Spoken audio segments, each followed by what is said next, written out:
guys, what can I get started for you today? Bananas away, regular? And I'll have the rip berry, but can I get vanilla oat milk? And I'll add spinach and ginger. And can I substitute the raspberries for strawberries? Also add the chia and hemp seed, and definitely have the power booster and the collagen booster. And can I get that blended twice? Wow. For Alicia, custom chaos? One of a kind. You're one of a kind. Booster juice, freshly made, your way. A very pleasant good afternoon and welcome to the Saville Community Sports Center.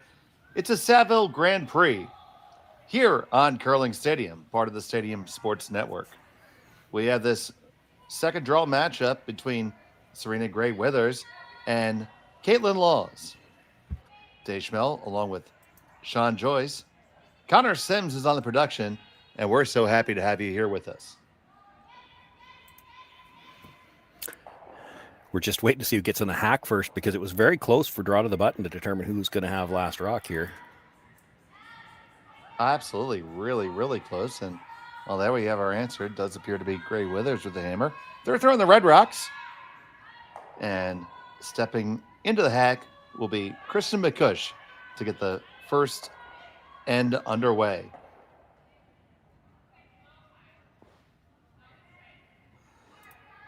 And we saw this Gray Withers team earlier this morning. It was a good affair that they had. Yeah, a good game with Corinne Brown, the two teams. One of the things that I like seeing with the two of them is that they were very consistent with their game calling all the way through. There was no flip-flopping back and forth of strategy, and I think that's why we ended up seeing that it was, I think, fair to say, the closest game out there this morning. Both teams played a disciplined style and went down to the last shot. All right. See the guard coming up.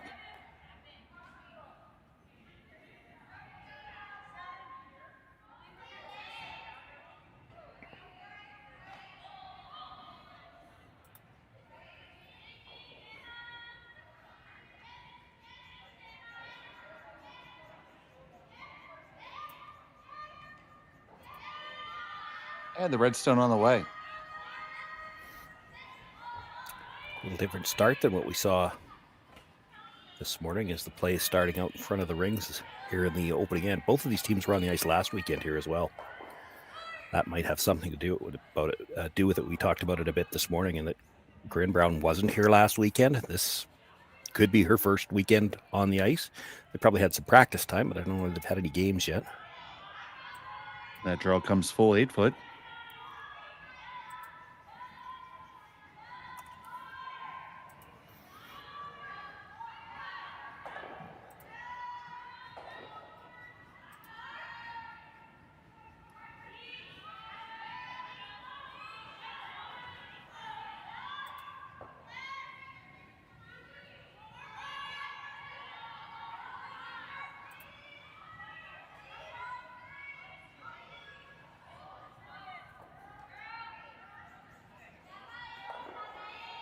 This one coming on down to the shot stone corner freezing. We see that stacking more and more, Sean. Yeah, it's just part of what happens in the 5 rock free guard zone. There's only just so many scripts you can follow to start, and if that first draw is made well, all you can do is try to corner freeze to it. Well, that one was coming to rest. I swear I was paying attention while I was doing games last week, but it's the start of the season, and I think I did 7 last week, so I was trying to think, did these two play each other? And they did. They played in the quarterfinal last weekend. So Gray Withers came out with the win in that one.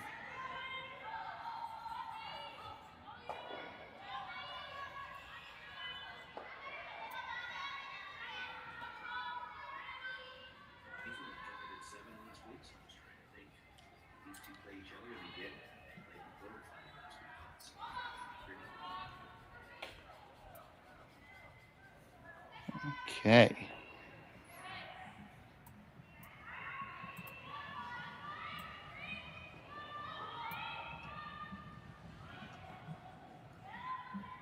Just too many things to check as we get started the draw here, because both of these teams, not everybody would be playing back-to-back. There's 20 teams playing, only 16 play at a time. So there were 4 teams that didn't play this morning. They'll be on the ice this afternoon. Both of these teams played this morning.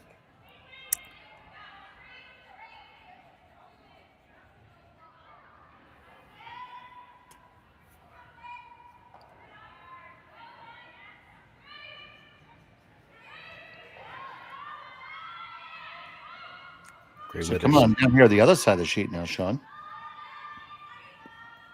Yeah, it's kind of blocked off on that intern side. She'd like to get right to the pocket if she could. Now, this is the other issue, is that you go to the other side. I'm trying to remember.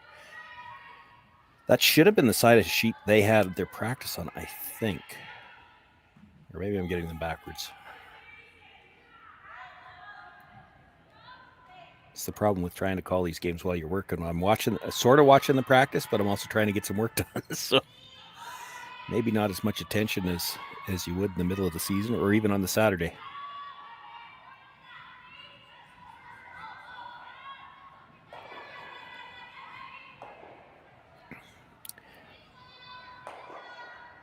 Chance to push red onto yellow now and get that Yellowstone out of the ring, sit 3 here.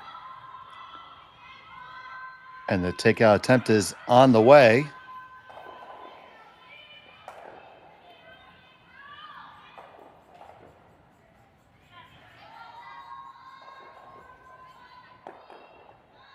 Got to move the yellow back a little bit to the back of the 4. Yeah, it didn't get enough of the face of that first one. Shot stone is now the yellow one. Our overhead's looking at the wrong end.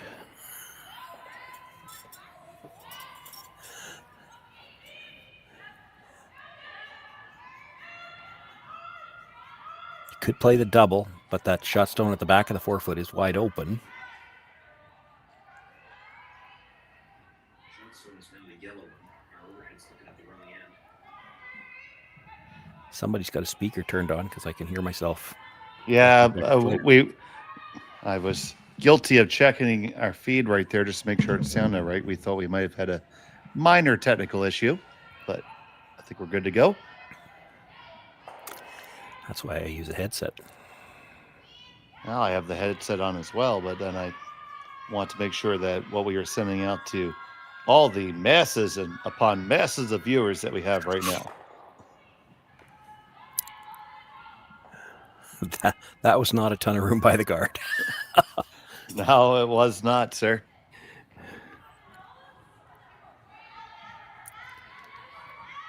Actually worked out pretty well. I mean, it almost didn't touch the second red rock, but as it was, just moved it over in front of the shot stone at the back of the 4 foot. Still partially exposed, but it's not wide open anymore. Nice. Obviously, I make that last comment in jest. Whether we have one person watching us or 30,000 people watching us, we are thankful for each and every one of you. You really make us feel like we're part of your family, and thanks for welcoming us and all the time.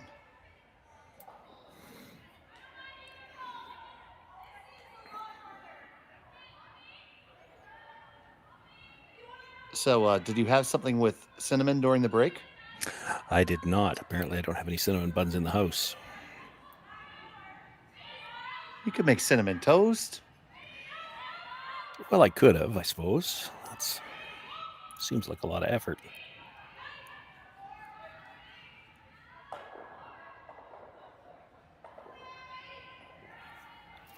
Just playing the draw weight tap here. Just try to move the red into the shot rock position. And I think probably try to keep the shooter out in the open a little bit so you've got it available to run into the yellow maybe. Well, the aforementioned Zoe Cinnamon is working on this to hold it past the guard. Not going to be successful there. Get it into the rings is not bad, though. Will it corkscrew in with that last little bit? Yes, it will. Because now you've opened up the red stone so that it could be promoted onto shot rock.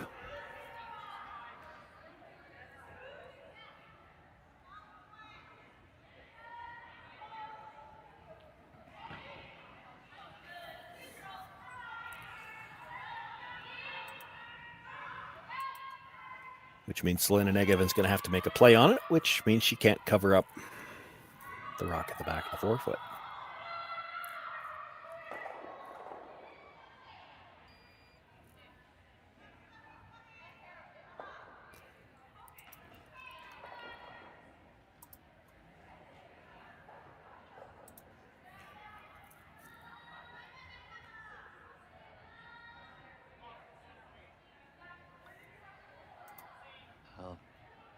See, one of our viewers is double fisting it, watching the Laws game with us and the Martin game on their phone. Lots of good action across the curling world right now.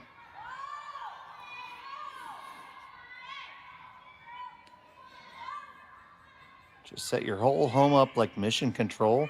2 different tablets, a television, a laptop. You're good. We'll take care of all of it for you. I've been catching peeks at the U.S. Olympic pre-trials happening right now down in Charlotte. Big event for those people that are currently on the outside looking in.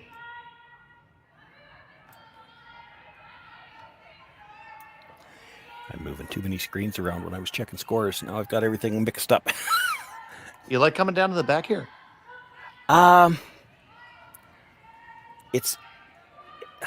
don't hate it. I mean, she's at the point now where you're looking at this thinking there's not a blank here. So how do we score 2? And your choices really are either you're hitting that one and try to roll to the corner. You're going to be behind the T line, but you maybe force the Laws team to play a hit over there somewhere, and that should leave something open. Or it's probably this draw. You can't really come around the center guards because they're pretty much lined up to come straight back.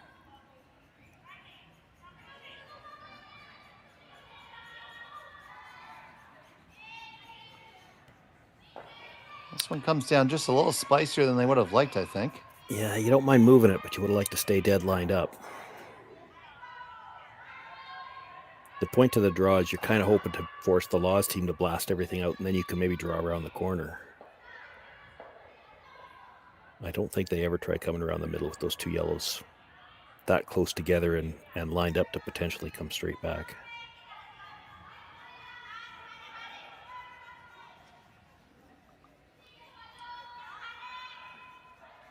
Unless the Laws team rolls behind the guards. You roll behind the guards, you could try to come down in front of it. She'd probably like to hit and stay. I think ideally you want to stay pretty much right there. There's no pocket. She'd have to hit something. So here comes Negavan. Pretty quiet.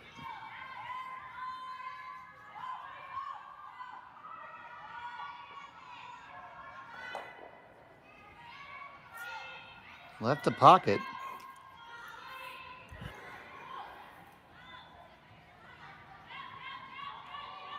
Are we in like one of those scenarios where you don't really have a good choice? Yeah, if you're all the way to it, you're behind the T line. But again, you kind of got to put your stone where they can't get it out. So straight draw to the front of the house behind those guards, there's the run back is an option. So I think you kind of have to come down to those. I might try to jiggle them just to get a wider pocket. And then if the Laws team moves them at all, there should be room to move the yellow one more time. Because there's certainly room for 2 stones right now. Yep. But if you're Grey Withers, you got to be thinking at the back of your mind that we might need room for 3. That's why I don't think you want a dead freeze here. I think you got to move the back one, the one you're coming down to. I think you got to move it a little bit. Hope that if Laws comes down to it again, she moves it again, and that way you've got room to jiggle it one more time and get shot rock. If you dead freeze this one, Laws can come down even with weight to move it, and hers is going to be frozen on the pin. They're on the verge of losing this one.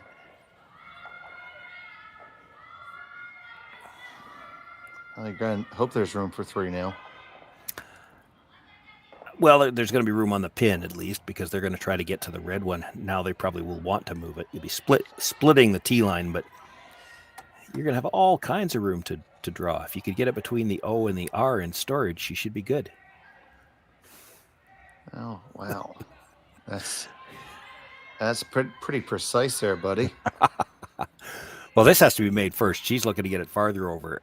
The way that last one walked, it certainly looks like she can get to the face of that red. She only needs to move it back, maybe 3 inches to be sitting 2.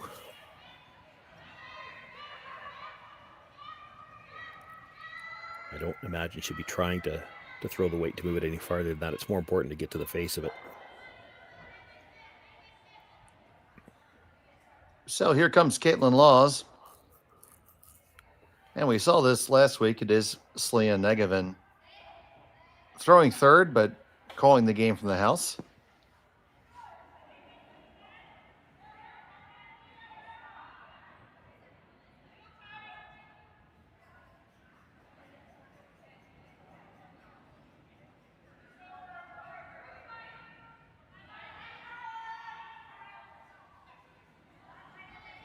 On the way, they seem to be relatively happy with the weight. Just a nice clean right now.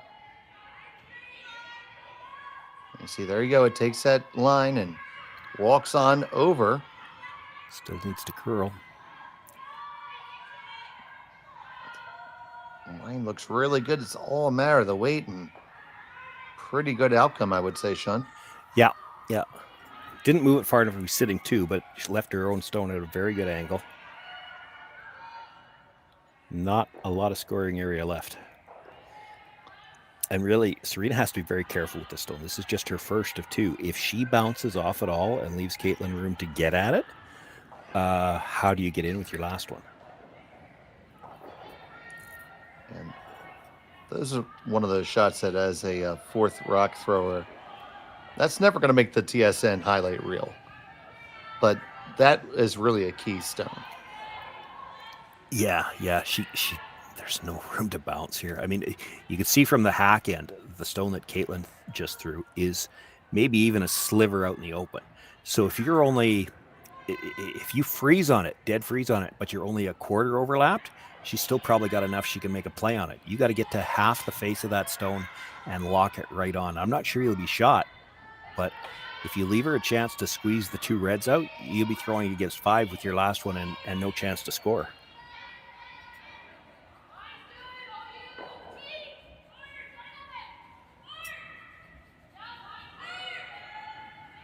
So first for Gray Withers here. This has to be carried a little bit further.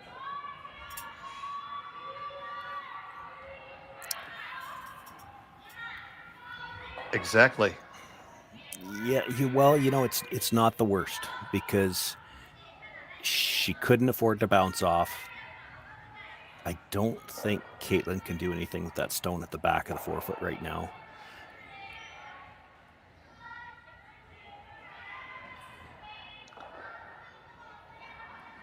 I mean, if you draw again to lie 2, you could leave a double, certainly. He could for sure. You see them discussing just a straight guard. I don't hate that.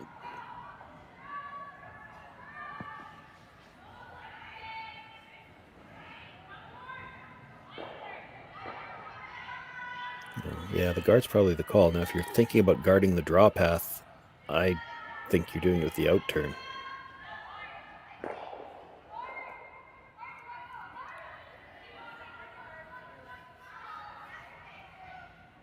Well, it's the old thing, you always tell me, Sean, what are you guarding? So you have to make sure you make the right choice here. That'd be a great spot to have a stone. Yeah, then she can't play the cold draw, and she'd have to make a decision if she really wants to take the risk of playing the tap on the red. Because if you play the weight to play the tap on the red up to the button and you don't get the line, that steal of 1 could turn into a steal of 2. She might have an angle in on the one that's just nibbling where I don't think she can hurt herself.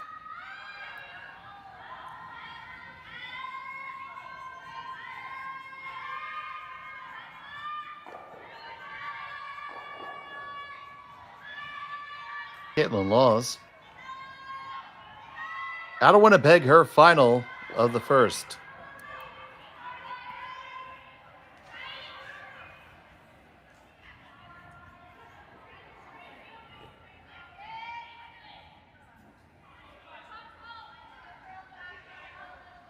See him curling across the center.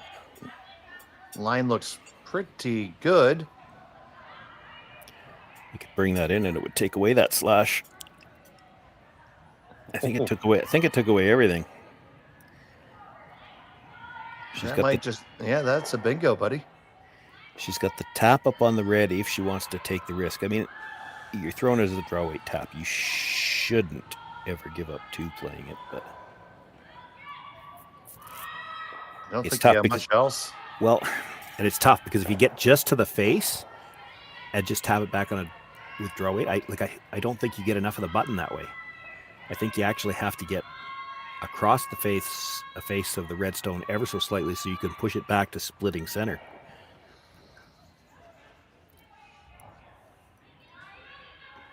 So we have a busy one in our opener, and Gray Withers is facing one.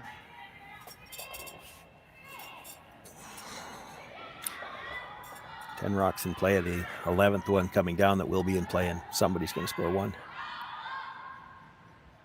4 rocks biting the 4-foot right now, and somebody's going to score one. Final stone of the first end.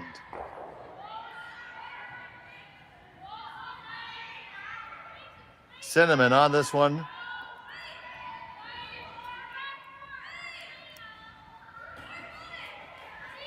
Now Burgess hops in as well. They want to go for weight, but this really needs to curl. The line's not good enough. The weight's not there. So it's going to be a steal one for Kaitlyn Laws. And she draws first blood. We'll be back in just a moment from Saville after this on Curling Stadium. Hey Ben, what's the Aztec Safety online e-learning website again? Yeah, that would be aztecsafety.com. Fire extinguisher and firefighting, we'll send that one to Paul. Ah, now here's a course I should probably take. Conflict resolution. Power line safety. Yeah, I thought it might help me with my line calls. Did you know this Aztec website has over 100 safety courses? Jeez. Aztec Safety online course. Ground disturbance. Could have used that a few seconds ago.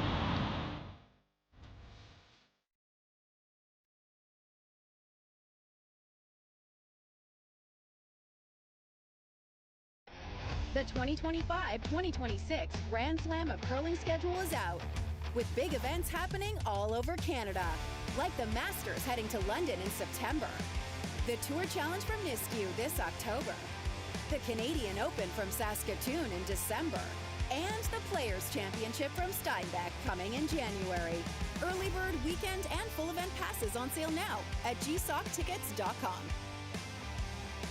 Let's rock!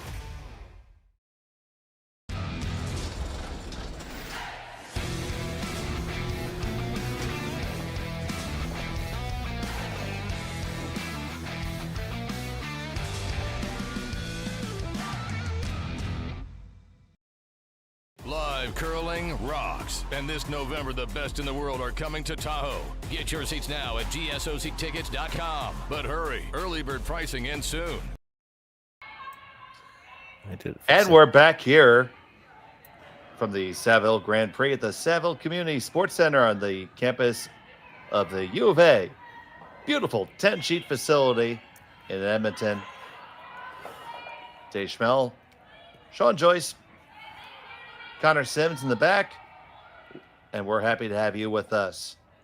It was a steal one, and here we are in the second.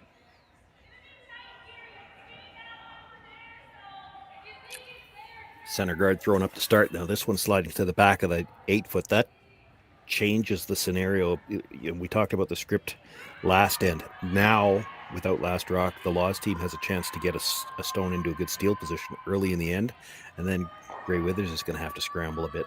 It's only a difference of about 6 feet from where she put that stone to where she put the one last end, but it's huge into how much it changes the way these next few shots are called. Yeah, that 6 feet is literally the bridge at Arnhem. It's a bridge too far.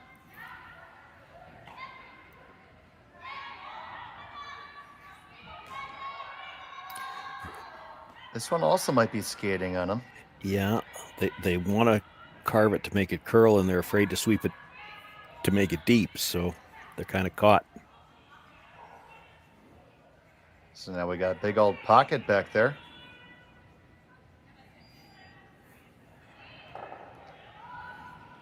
This is where the leads try to convince you that home ends must be downhill.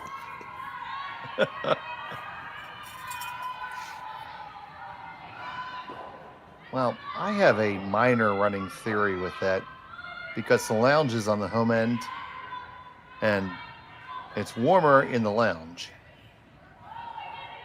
And I think just a little bit of airflow off the end glass might make that side of the ice run just a little bit warmer, and you just make it just a fraction keener. And every ice tech who's watching right now can feel free to say, Dave, you're an idiot. I'm just wondering how long you were in the lounge before you came up with this theory. Well, because we've noticed this at my own club. It's about a quarter second faster towards the glass.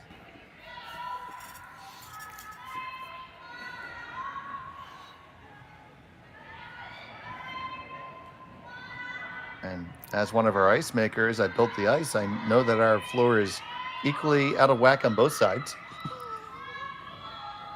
Well, that never helps. No, it doesn't, but you play the hand you're dealt, and we got a great place, so it doesn't bother me one little bit to lay down a few extra floods.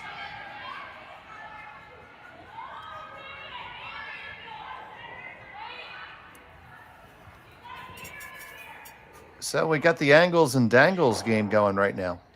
Yeah.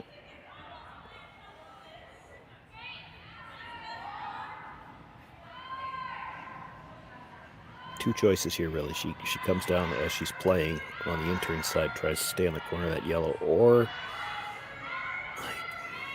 you wouldn't be wrong here to peel the guard.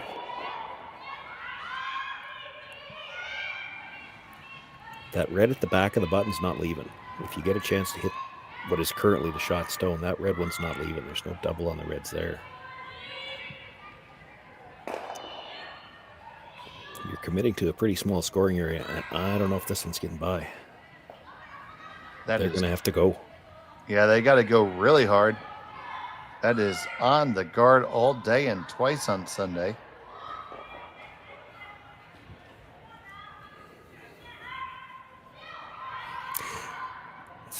Usually, we can't hear them. I don't know what they said there, but usually what happens when you get a shot like that and then you have a quick little discussion is, we should have peeled the guard.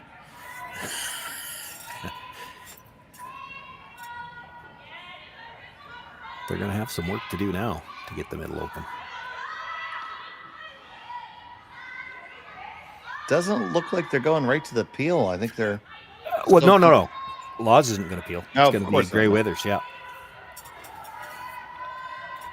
You like loading another one in sounds good to me. If you're throwing yellow rocks, how deep do you go? Like, because you have to consider that red one might be coming back.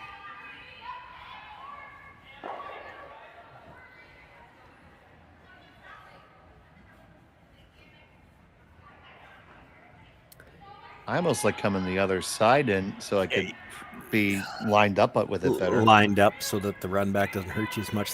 Yeah, the problem with that is it leaves the option for Gray Withers to still come around on the intern and get to the inside of that rock. I don't think she will, but I didn't think she would last time either. I mean, all things being equal, give me a choice right now. I'd much prefer to be throwing the Yellowstones. Yeah, if you're coming around the intern side, I think you only want to be top 8 foot. And if you come around the outturn side, you almost want to come all the way in. You pretty much, yeah, there's no advantage to coming around on the outturn unless you're coming right to the face. Execution-wise, what do you think would be simpler?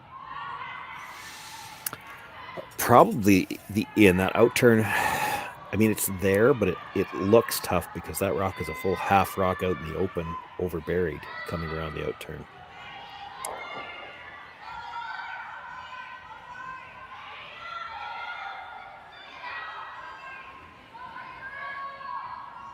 Short of the house and the intern's not the end of the world if you're worried about them bringing the red back. And I mean, they don't even have to run the red in. Like, there's two ways to bring the red back. You could play it as a run back. I don't think they would. But if you play the slash double peel, that red one's coming back into the house somewhere. It may not come on the right line to hit anything, but then again, it might. So you get something underneath it, you could kind of make that a little tougher.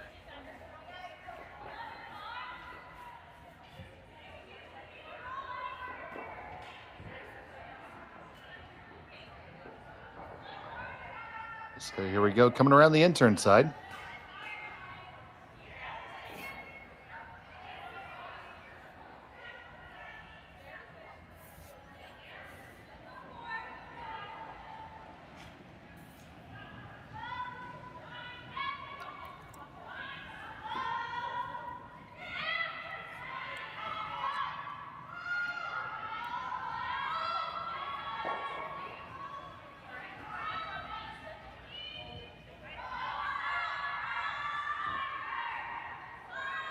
Shot from Peterman.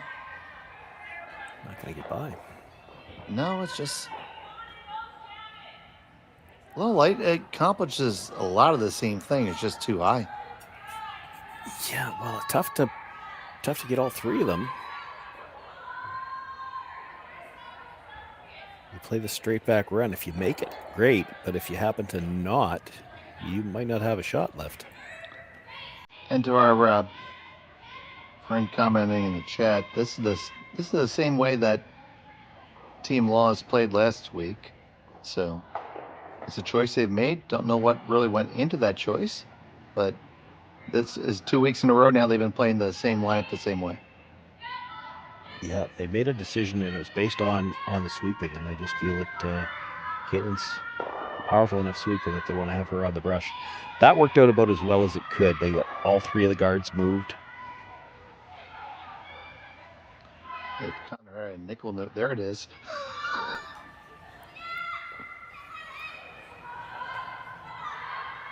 I wasn't sure they could spin the shooter out of the way like that. So now it's going to be really tough for the Laws team with one rock to cover everything. Yeah, it was pretty advantage back to fancy. the Withers team. Oh, for sure, buddy. Absolutely. It's a double on the Reds back there. If she wants to play it. The one that just spun into the house, come across, get the one at the back of the button.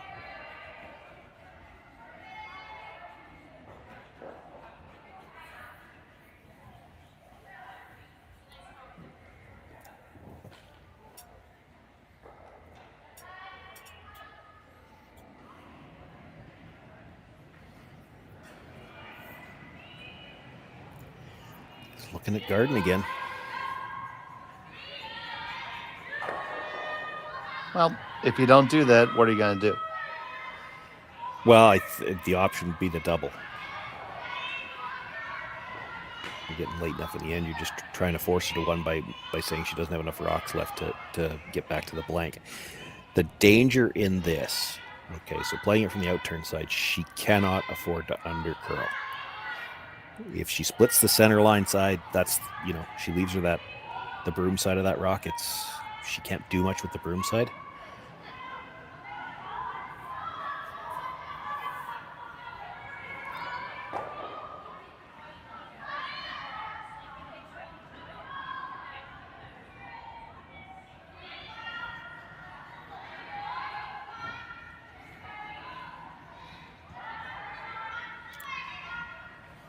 The problem, if you're too far into the rings, though, is she's going to try to run it.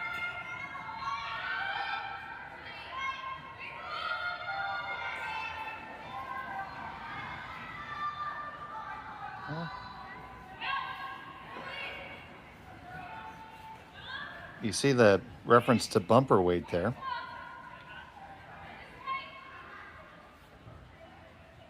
Yeah, she's trying to get the shooter into the rings. I don't mind this call. I'm actually a big fan of it. Well, I thought they might look at, because it got a little tighter than the Laws team would have liked. You could look at running it back and try to pick the one off the button, but it is the other team's stone, so.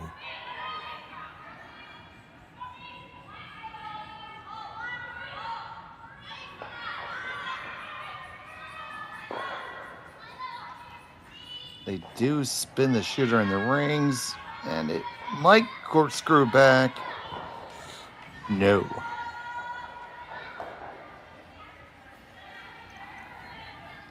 Here's a good look at it there. Doesn't look like that's in.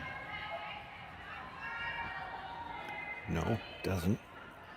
I'm wondering if there's enough room by the red guard. If it came down to it on the last one, could you come off that yellow for a pile? It looks like there is. Oh. You're getting your non-existent telestrator ready. But curling fans, we understand it's on the way. We're just working out the kinks. We should have Sean able to do all his arrows and pointing and all kinds of fun stuff. Well, I'm doing that now, but I'm running out of crayons. It's a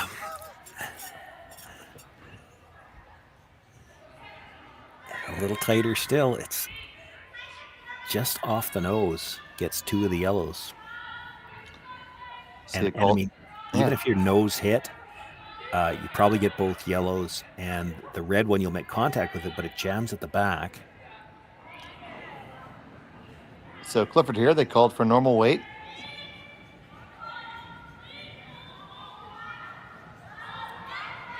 It's close. Very close on it just a little bit now. And Push the one back and through. All right, you definitely rearranged everything. Yeah, they let it curl just a little bit too much. Still better than it was. Oh, for sure.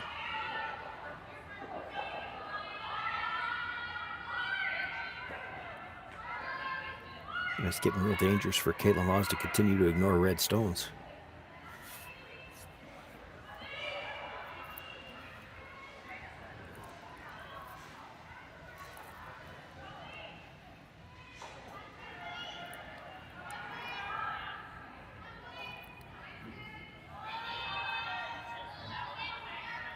Hard to get that out. Hard to get a good freeze on it. If you cross it at all, playing the freeze, you could leave a triple.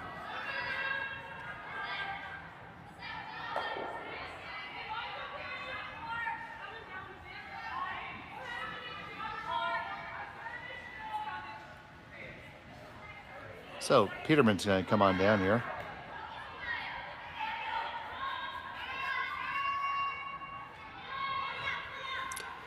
I know anytime my second comes down to ask, that usually the question is there any way we can give up 3 doing this? And in this case, the answer would be, well, yeah. Yeah, this is, it's a dangerous situation. There's 3 reds. It's hard to do anything about any of them. Right now, Laws is in good, like I think, well, I'm not even sure which one's shot. Not that it matters, but if you try to play a hit on it, you might leave a triple.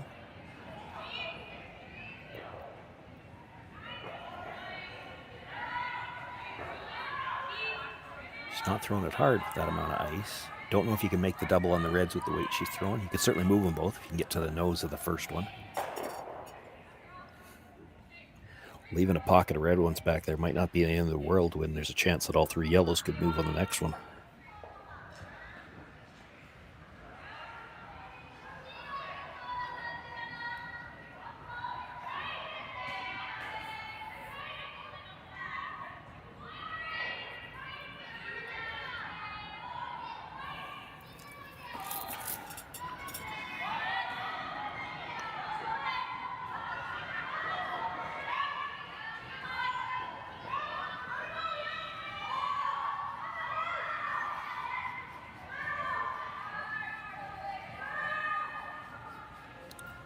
So trying to walk this one over just a touch.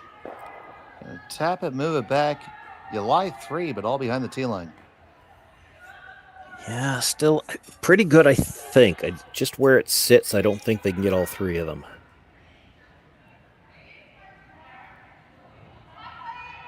They don't go? They might. I think the middle one, if you're coming off the inside of the first one and then have your shooter come onto the second one, I think that second one's going pretty much straight back. It's more likely to take the red than it is to take the yellow. Well, what if you play it more like a slash? Well, then you're losing your shooter and you're not sitting 3. Sitting 2, which is better than not.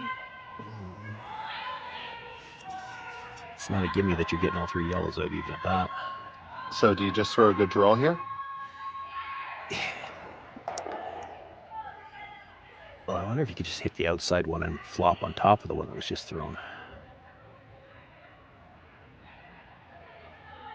I'm not sure what they're playing with that ice. They might be trying to get the double and spin up. So get the one that's the side of the 4-foot. Have your shooter come kind of across the top of the other one, which will kick it back. I still think it's probably touching the red one, but then you might be able to get your shooter to spin back up in front of the tee line behind the guard.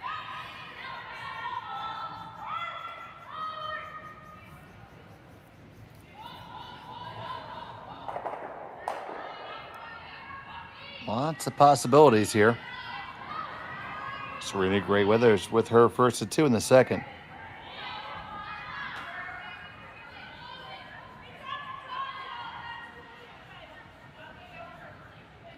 Not even a brush to it. That's going to roll off the side. Leave Law sitting 1 and 2. And I think you're coming around to the top of the button now. Yeah, that made that one a lot simpler. Even I can call that shot, Sean. Really? No poke at me? Well, I mean, there's probably some people, well, why wouldn't she guard? And she could. The problem is there's a lot of red ones around, and if you just guard the shot stone, she's going to run the guard back, and if she happens to make it, it could be for 4. So sometimes your best guard is to bring another one in. Plus, she gets this one in front of the tee line. Like, if you bite the top of the button here, even if you're only half around, where does she score?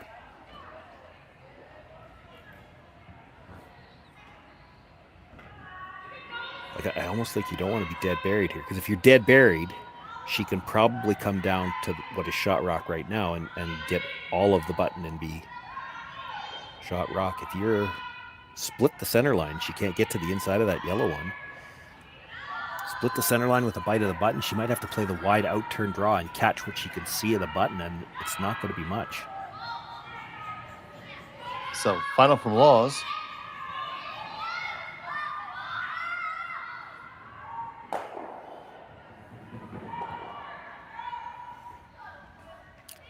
I'm not sure this needs to curl. It needs to slow down is what it looks like. I think they're trying to knife it to slow it. Ooh. I think you get away with it. Are you positive?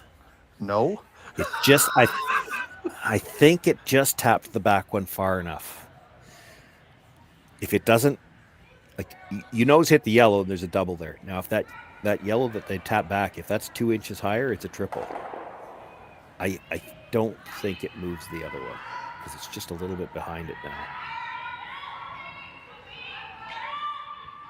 Yeah, I don't think you ever get the action, the one on the left one on the overhead. No, but if that stone that they just tapped was 2 inches higher, you could. If it was a little bit higher than the one beside it, I think you could run this straight back and get the triple off the side of it. You'd have to have some weight because you're kicking the one pretty much straight sideways, but... So facing 3, final stone, the end. She's got to get to the nose here, too. If this ever hits on the high side, it's going to jam on the yellows, and she won't have very much room to roll. Zoe picked this one up really quick. Looks to have it no problem as long as the shooter hangs around. And it does. And we are all tied up at 1. On the seesaw here from Saville. We'll be back after this.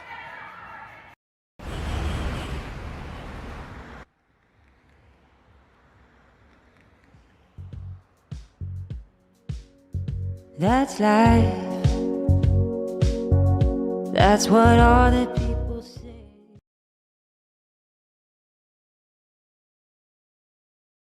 Hey guys, what can I get started for you today? Bananas away, regular?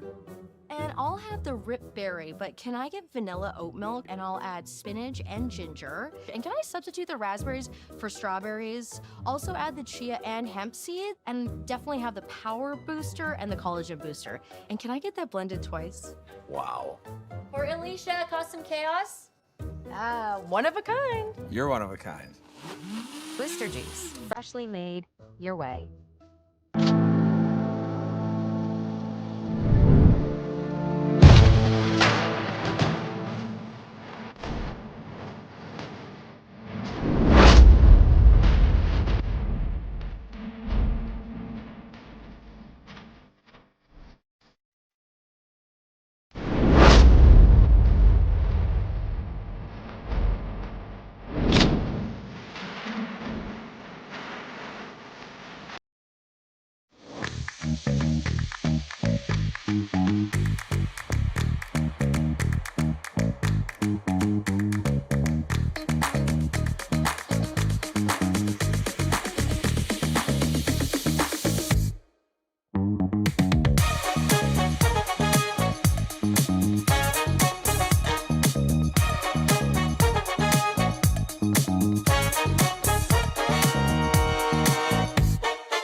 Welcome back to end number 3. We're all tied up here in Saville at the Saville Grand Prix.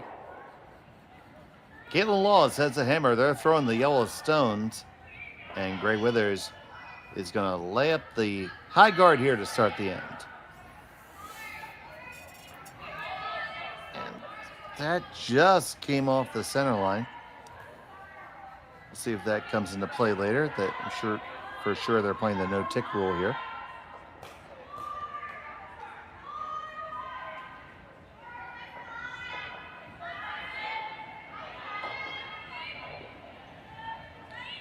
Really back and forth end in the second. Both teams had the opportunity to have the advantage, but only ended up being a single point.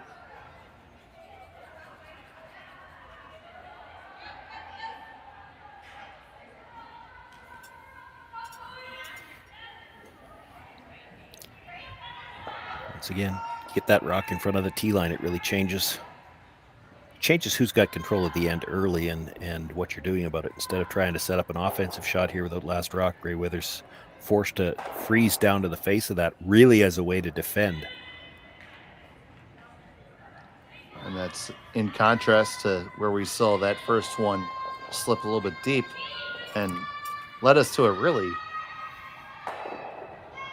abnormal end, honestly. It took a while for somebody to get a rock in front of the tee line last end, and really until that happens, it's hard for either team to take a good stranglehold on any end, but it still leads to a lot of play in the forefoot. We've seen it for both ends already. It looks like we're going to see it again here. It makes for some very interesting angles. And oddly enough, more often than not, it usually makes for a lot of single points. There's a whole bunch of rocks biting the forefoot. It's not because there aren't chances.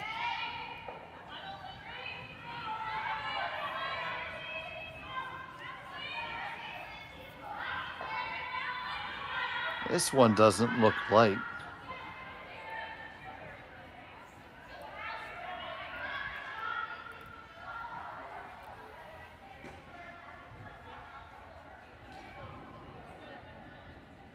And it's right there with its sister, but very accessible.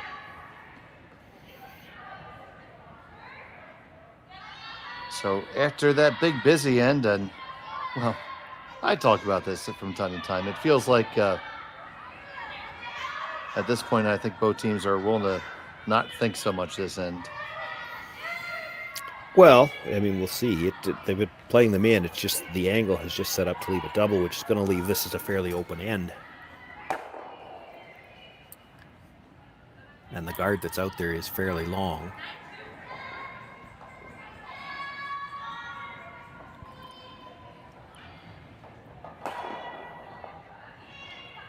The Laws team would be happy to play this through to a blank, get that last rock into the even end.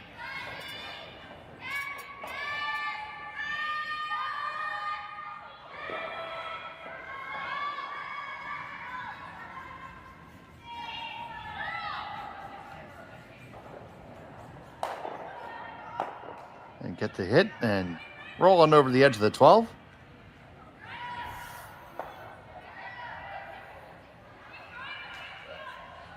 As we continue to go up and down the ice. Yeah, you just can't take it too easy on any of these shots. It's critical for both teams for different reasons to stick around here. For Gray Withers, you have to stick around because if you ever roll out, they're peeling the guard, and then for sure you're headed towards a blank. For Laws, you ever roll out, and they're going to have a chance to come around and still could get a force that way. This is rolling a long ways. A long, long way, and a long way out. So now we're going to have the peel the top, and most assuredly a simpler end, and Team Laws, and you see Negavan calling the peel. They clear out of Winnipeg, and Sean, did you know that Winnipeg was the location of the world's first 911 emergency number? I didn't know that. I did know that a short time ago, and I don't know if these stats are up to date, but it's within the last couple of years, it was the murder capital of Canada. So that would maybe go hand in hand with the need for a 911 service. Well, without this conversation digressing into avenues where I certainly don't want us to go, it is home to the Royal Winnipeg Ballet, which is Canada's oldest ballet company and the longest continually operating ballet company in North America. I think there are a lot of people there that would like to lay claim to them having the largest mosquitoes in Canada too. And as a resident of Saskatoon, I would like a moment for rebuttal. I feel that ours could rival a small bird themselves. So, well, I thank the right honorable gentleman from Saskatoon for his comments.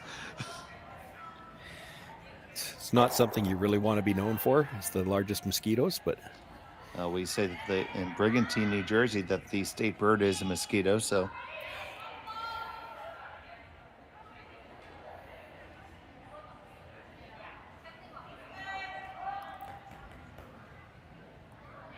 And the city of Winnipeg hosts Folklorama, the largest and oldest multicultural festival in the world.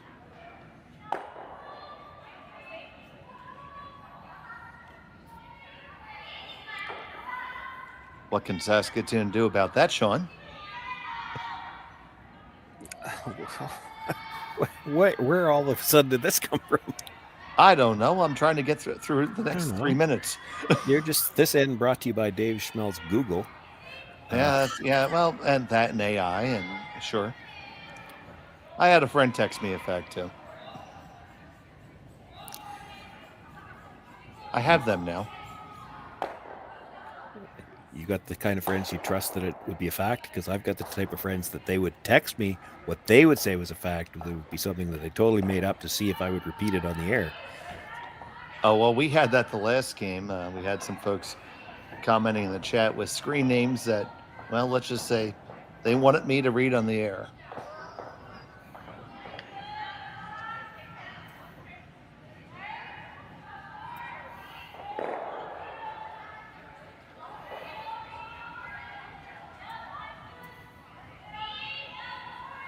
So here's Negaven as we march up and down the ice.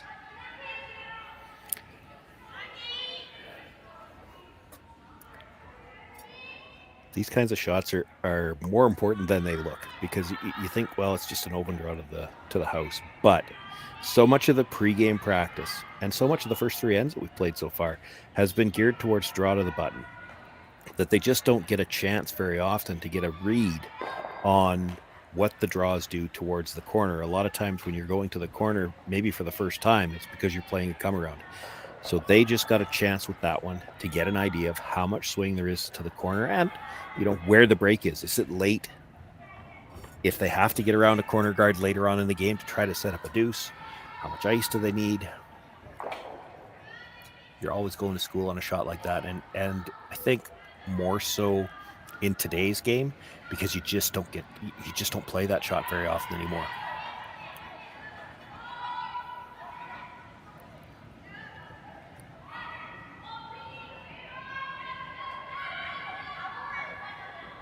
You throw the corner guards occasionally to start and end, but the come arounds, you don't get as many chances to play it. And if the curl to the corner is gradual, and certainly we see the curl to the middle here has been really late and really hard late. If it's more gradual to the corner, those come arounds can be a little tougher. And they're going to make this hit and stick right there. It'll give Kaitlyn an opportunity to throw it back.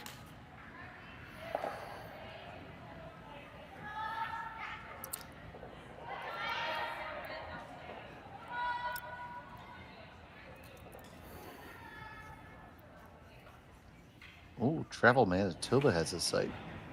43 fun facts about Manitoba that will blow your mind.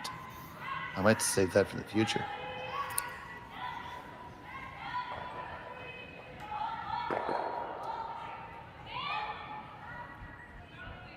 If we had Anderson, I'd have a fact I'd use, but about Gimli, but alas, that was last week. Hit and stick made here.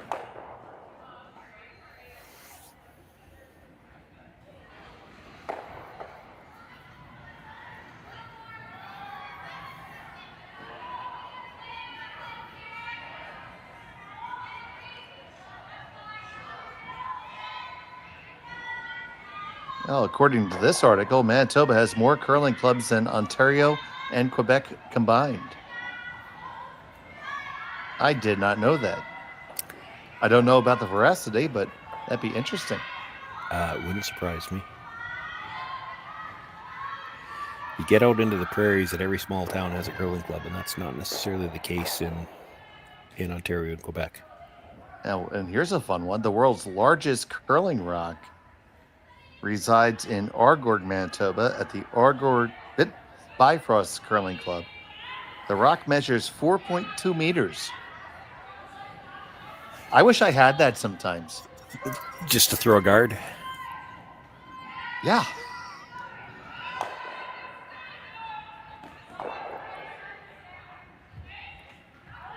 So now it's going to be laws for the blank attempt. She does have to go really wide. There probably hasn't been anything, certainly not a hit out this wide. So, there's maybe been a few draws because of how much curlier is the middle. It would be close to this. But yeah, we saw this be a little bit tricky last game.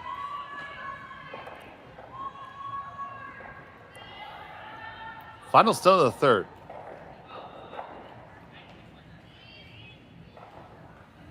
All the way out to the outside. Not really doing much with it. They're going to get the hit, the rollout. The blank is in the books. And all tied up. It will still be tied up when we come back from Saville. Imagine being able to stream every curling game from every sheet from any event, be it your Wednesday league game, bonspiel, or corporate event. Curling Stadium offers an all-inclusive streaming solution featuring high-quality cameras, ease of use, great reliability, and minimal installation. Offering your sponsors customizable ad space on your streamed curling games and being able to sell video packages to your corporate events for increased revenue. With Curling Stadium, you can stream to any device, be it your mobile phone, tablet, or computer. Push the feed to your desired platform, be it Facebook, YouTube, or any other social media. Curling Stadium is simply the way forward. Where it's commonplace in other sports to televise every game, we want to do the same. Curling is a global sport, and it's time it gets the coverage it needs. Make your curling club the next Curling Stadium. The rock faces around Lake Tahoe are legendary. But this fall, new ones will emerge in the Tahoe Basin. Pullman, Mowat, Gushu, and more. November 4th through 9th, the Grand Slam of Curling's first ever event in the U.S. is coming to Lake Tahoe, where the greatest rock stars on earth unite for 6 days of incredible curling, celebrity appearances, and après curl parties you won't want to miss. Get your tickets at thegrandslamofcurling.com. Let's rock!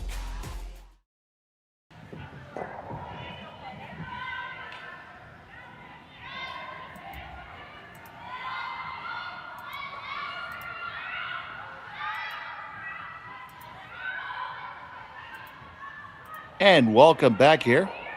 All tied up. It is Gray Weathers and Kaitlyn Laws here in the fourth end from the Saville Community Sports Center, the Saville Grand Prix. And Sean, our executive producer, Jerry Gertz, let me know during the break that Ontario has about 240 curling clubs, whereas Manitoba has about 110. So these Manitoba people might be tooting their horn a little bit too much. Yeah, and I don't know which one would have more. It does. That sounds to me low for Manitoba. It is worth. It depends where Jerry's getting his numbers from too. Not all of the clubs, and I know that's the case here in Saskatchewan too. There are some older clubs that are no longer affiliated with the provincial association, so they can't necessarily take part in playdowns, but there's still a club there, and the locals still play in it. So don't know if we're counting those ones or not.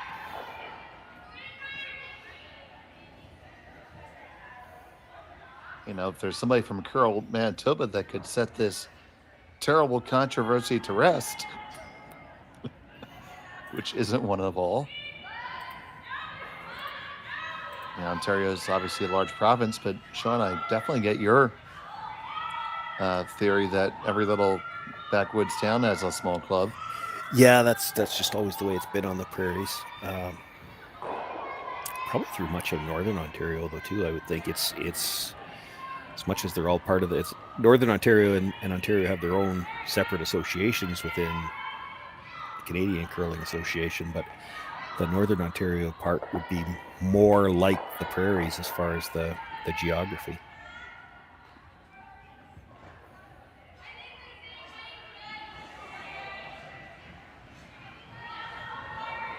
This Charles going to get around the corner. A little bit behind the tee, but that's not so bad.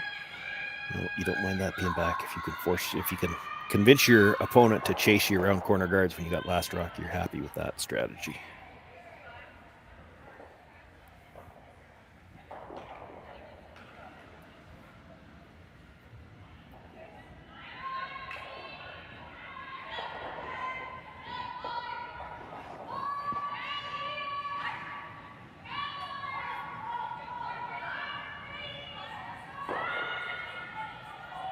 So this is Lindsay Burgess.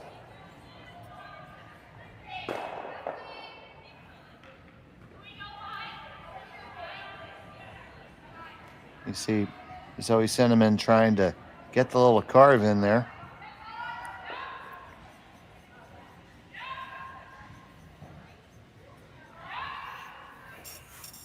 Just to the edge.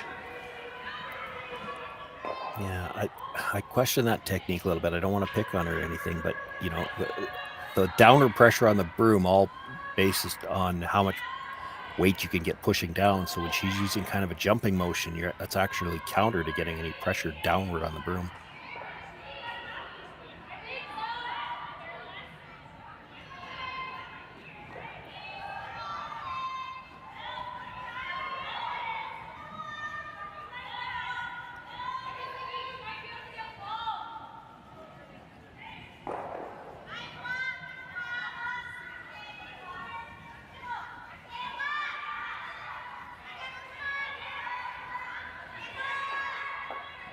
I've seen a few players with the, for lack of a better word, the hop technique. I'd love to see how that works on a smart broom. Yeah, it would be worth taking a look at.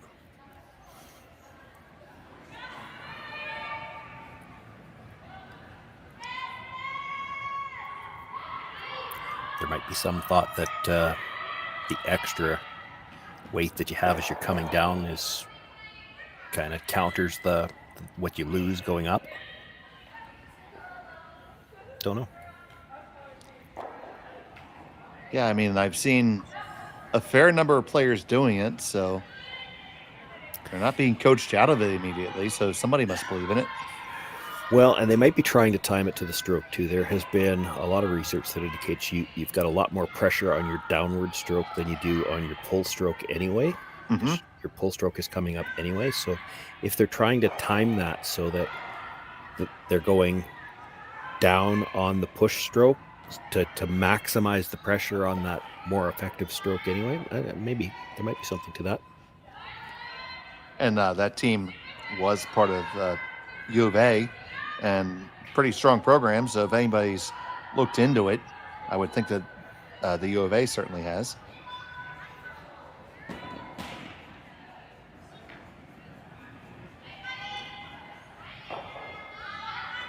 But I'm just too busy trying to remember what foam I'm supposed to use.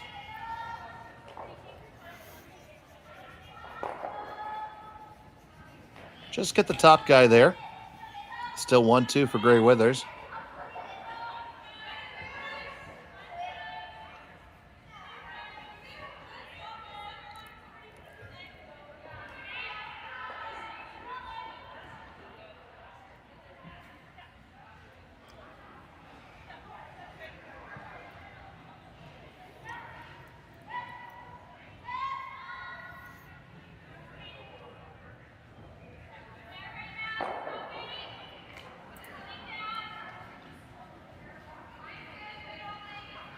So stone from Clifford. And Sean, how deep do you really like this guy? They like it way the heck up there. Yeah, I might like it just a shade deeper than that. It's you got to take away the path to the shot stone, but at the same time, you want to make the double peel difficult, or you make it awkward somehow or another.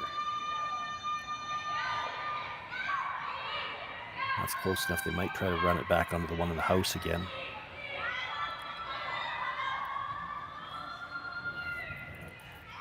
Asking for a pretty firm weight here.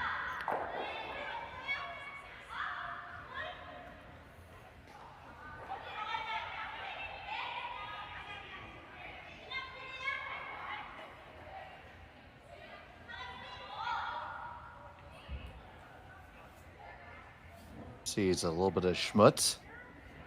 Gets rid of it.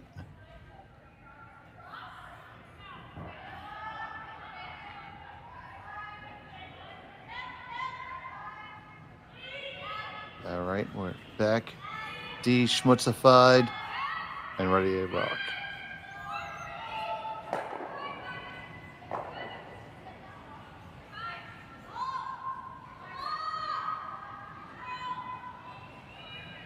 Trying to walk it over just a touch. Going to get the one, hit the second one, and there's your double right there.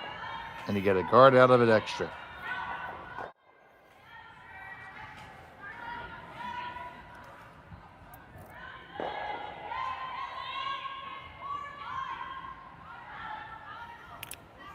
Line had to be close out of her hand because they were down early.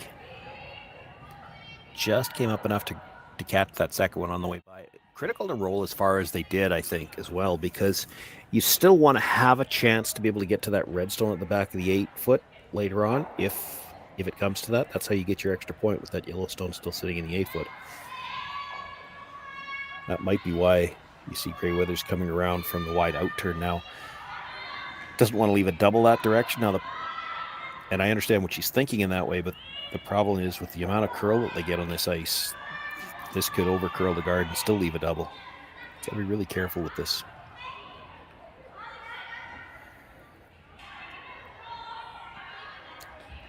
It's going to be tight by the guard. This is likely popping out in the open. Past the guard, no problem. Really just needs to sit more than anything. Probably gets away with it because it's deep. Yeah, because the double jams all day now. Well, she'd be into the back side of the second red one, too. The double was probably always going to jam, but if you could stay over that, like you didn't have to kill the yellow one, you just had to roll in that direction. I don't think you can really do that now.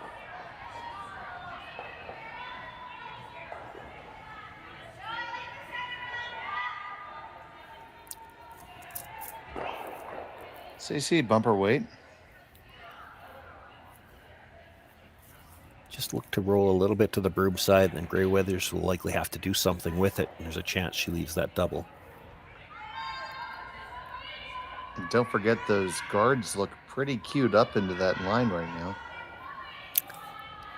They do. Tough to play that against a possible steal, though. There's some room between those two. It depends. If it's for 3, I might be tempted to try it.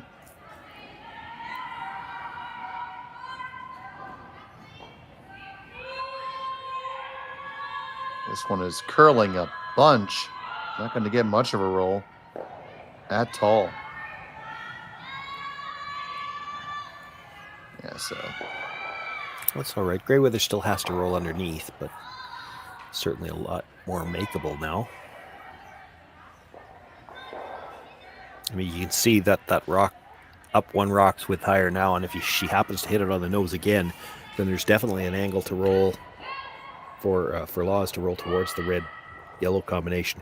She won't be able to kill the red. It's going to go into the yellow, but she doesn't have to move it very far either. She just needs to roll onto the corner of the red and break those two up. And how do you get either yellow out? If you can't get either yellow out, you're running the risk of giving up 3.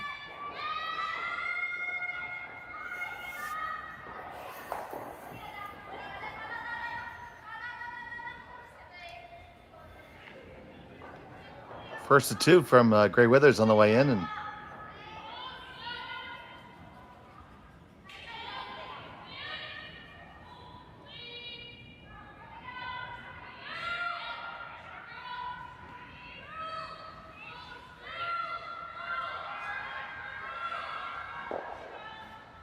they get just a hair of a roll.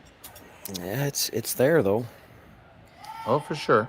You play the hit, roll towards the red. You don't need to move the yellow very far because your shooter's going to stay on the corner of that red stone. But I do think you need to break them up a little bit just to make sure you have room to pass it by on the next one.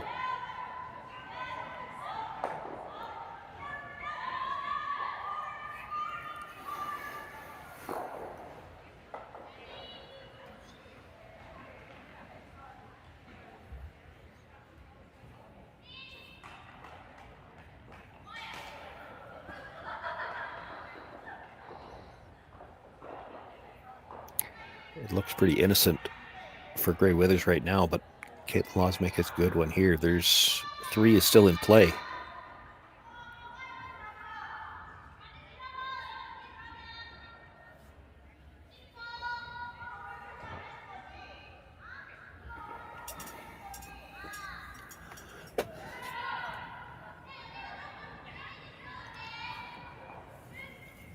Having said that, so is the force and so is the steel. There's 3 rocks to come and two rocks to come and 3 possible outcomes yet.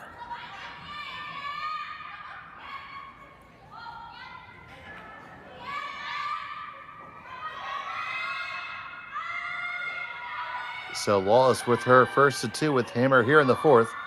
Tied up a pair. We're sitting at 1-0 right now. She might be a little too thin here.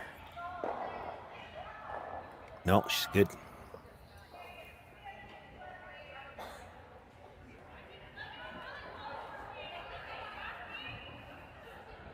Really nice outcome there for sure.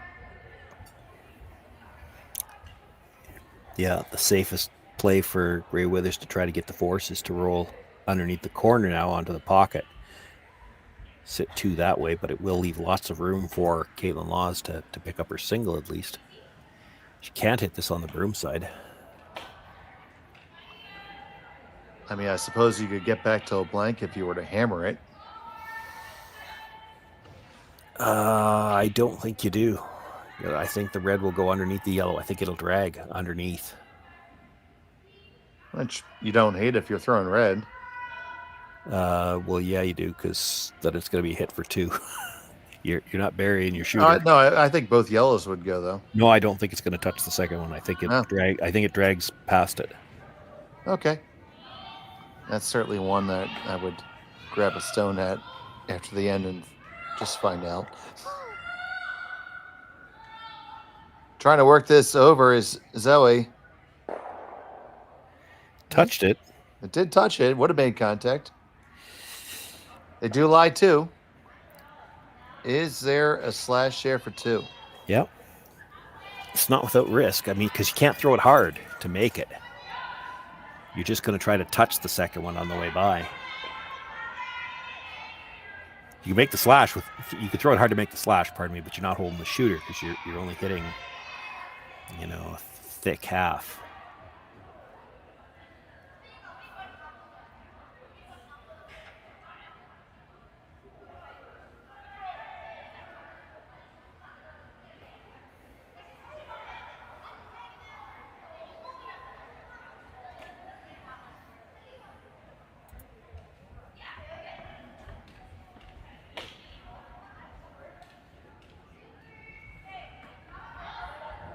So you see them, Selena's trying to line up the angles there.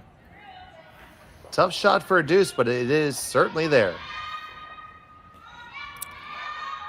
Yeah, and they'll throw this quiet. If it over curls, you nose hit it, you get your 1. That's fine.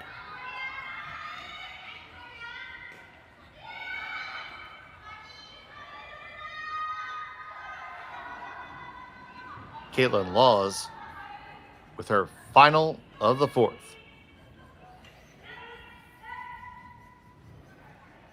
On this one relatively quickly. Very quiet wait. Shooter's going to be around for sure now. Are you going to get the bonus, the double? Oh, did you kiss it enough? Oh my goodness, that's close, Sean. I think so. I think they got it. I think I saw 2 fingers go up.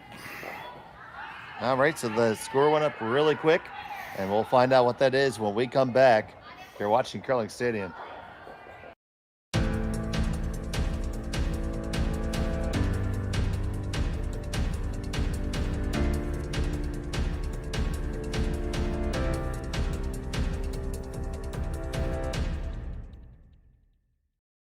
For over 20 years, the Sandra Schmirler Foundation has granted more than $9 million to hospitals across Canada for life-saving equipment for premature and critically ill babies. In the past 4 years alone, $4 million has been granted thanks to the curling community's incredible generosity. The need continues year-round, and with your help, we can ensure every baby has the chance to grow up and become a champion, just like Sandra.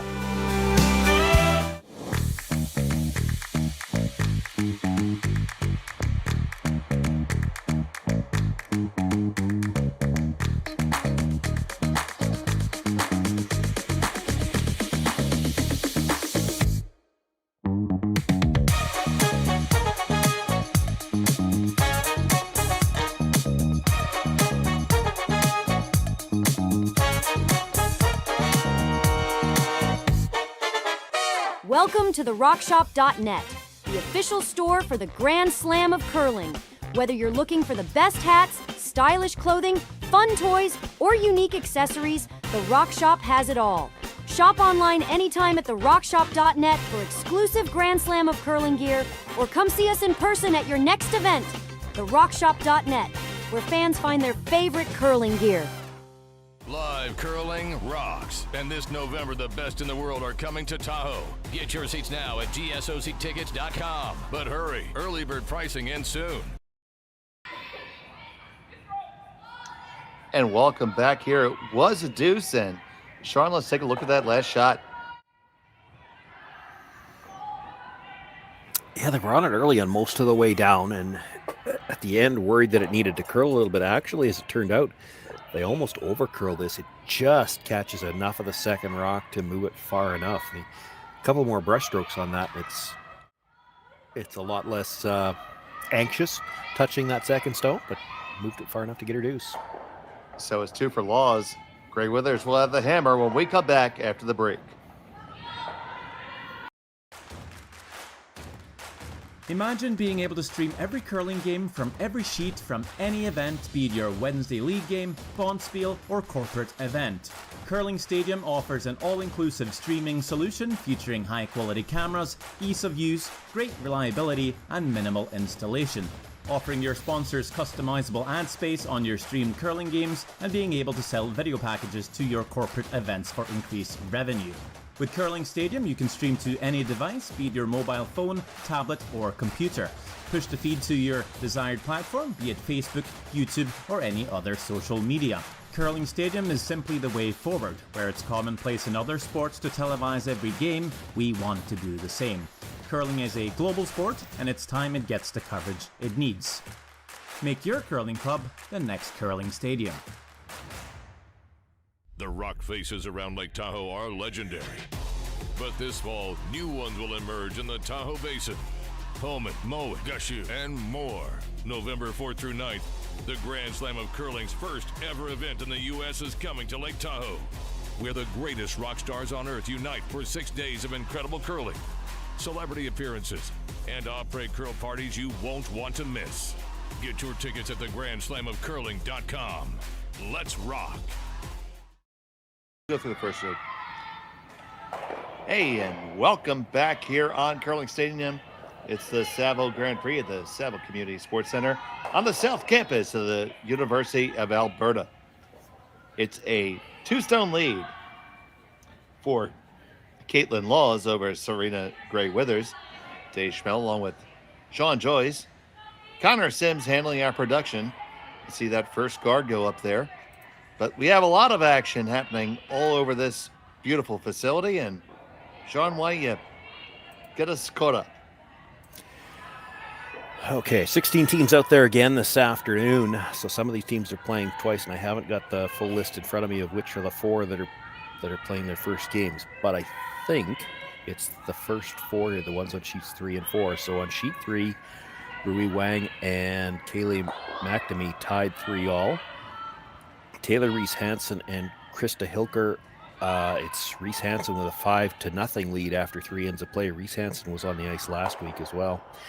Eubene Park and Ashley Teveno on sheet 5. It is Park with a 5-1 lead. Teveno with last rock there.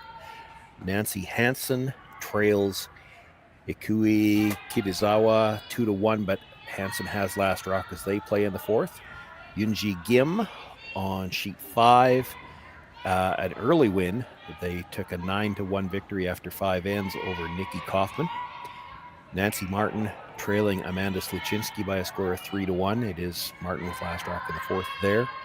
And on the other side of our sheet, Corinne Brown with a 2-0 lead over Emma Deschifar. I'm not sure how to pronounce her name. I apologize. I've probably pronounced it 3 times wrong already today. I'll find out before we get them on the air. You know what? At least you've done it 3 different ways. Yes. Well, because I did it once and decided, that would be a very unfortunate way to mispronounce it if it happens to be wrong. So I've been careful not to mispronounce it the same way. I'm going to go with DeSheffert.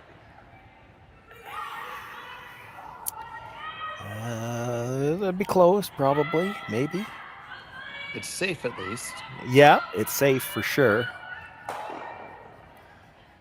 Anyway, back here, Gray Withers trying to get something going here in the 5th.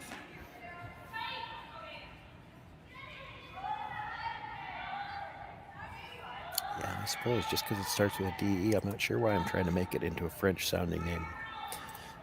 Because it's Canada. You assume anything that looks French has to be French. It's not always French. Yeah.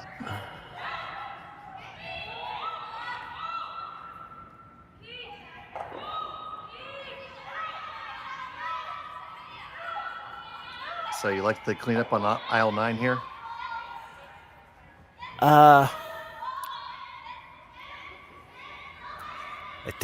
It really depends on how well it's made.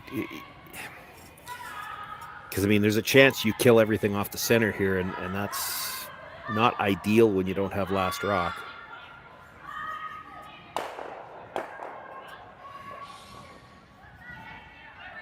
Yeah, okay. So no, I don't really like it.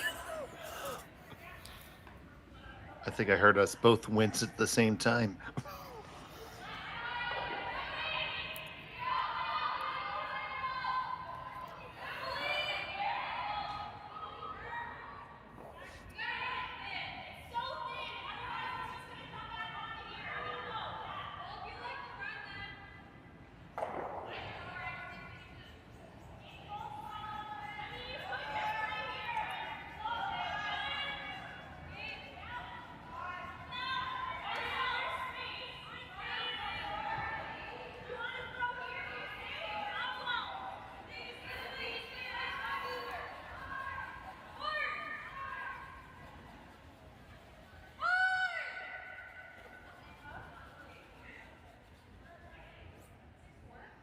See that one just come up a little bit short of the rings. I certainly want to be about 6 feet deeper there. Yeah, it had to be in for sure. Now it's essentially, as much as there isn't quite an overlap, it's almost like an overlap guard. It's edge to edge. You get the roll underneath here, and it suddenly really flips the advantage in this end in a hurry, because the middle is cluttered again.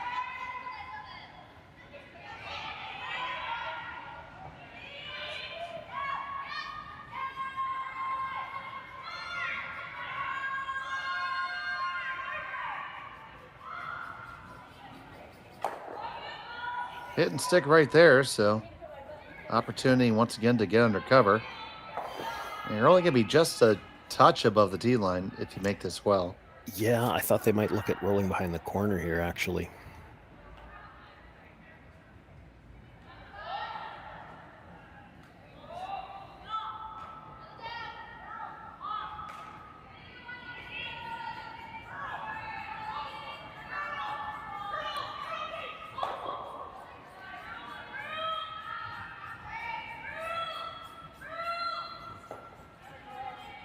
They get the hit. How far of a roll?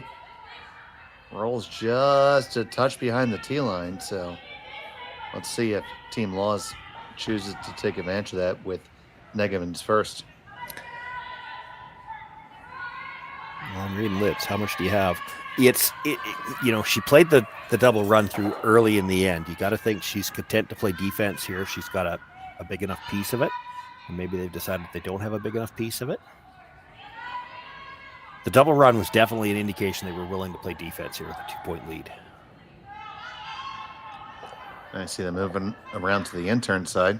Yeah, this is definitely more of an offensive call. I mean, it's a good opportunity for it too.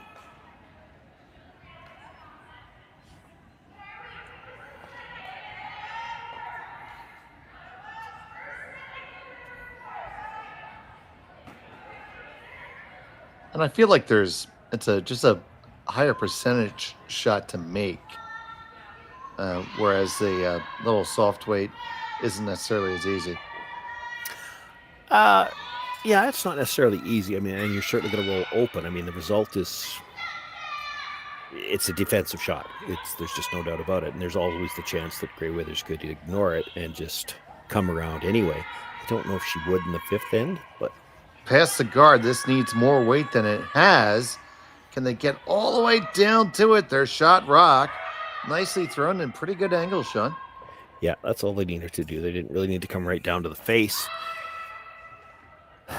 The run on the red is, you run it onto the yellow, you're probably bringing it back into the red anyway. If she's going to play the run, that was the little gesture she made with the broom. They're talking about running the yellow guard over the top of the red one and then try to have it come more or less straight back. So you can do a couple of things with this. You can open up the middle and possibly change things around in the forefoot a little bit.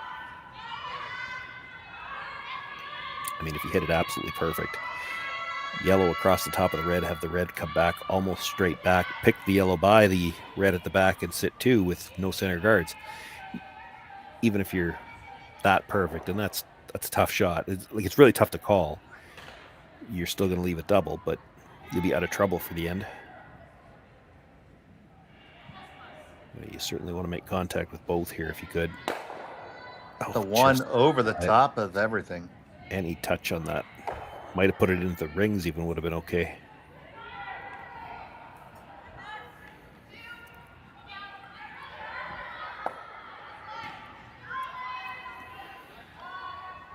So just electing to replace the guard here.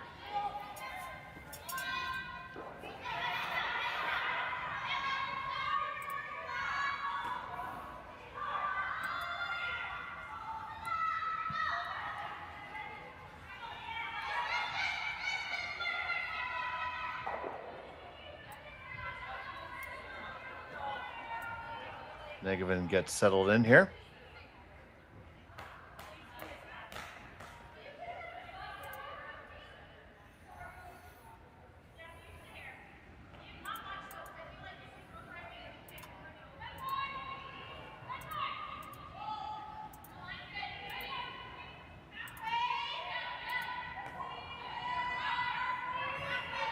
And I have phoned a friend, Sean, and I have a phonetic spelling for us. Okay. The Schaefer. Okay. And it's, so the Schaefer.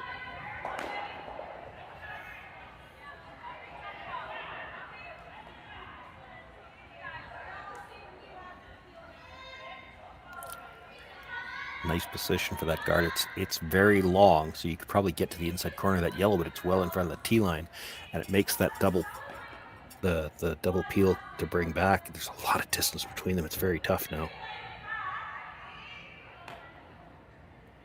Thinking about trying to get to the red directly, and you have to cross it a little bit to get a good angle coming back.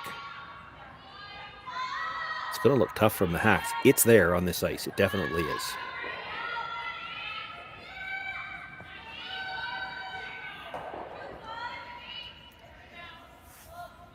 This is where it can be fortunate that this is their home club. They were playing here last week. So a lot of times when you see a rock like this from the hacks where you can't see all of it, and it does look difficult, it helps if you can just have faith, believe that it's there. Well, of course, if you've been playing on ice like this all the time, you know it's there.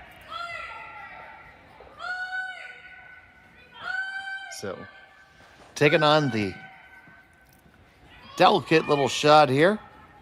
I'm not sure they played what I was playing. She's just trying to tap that in and open up the Yellowstone. It's a good result, too.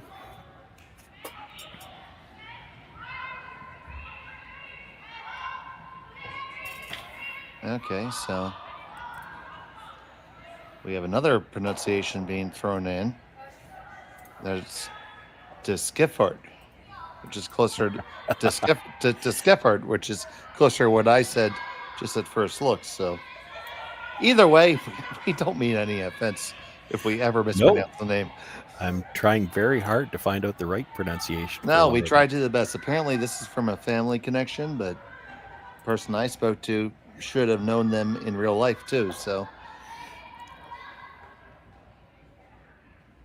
okay, well, the second one I just gave you came from Colin Hodgson. So, we'll see. Anyway, we're happy for them when they do well. We do try to get it right, guys, and I'm sorry to anybody who we ever get it wrong. It's certainly never intentional. Be great if we had a media guide in curling, but alas.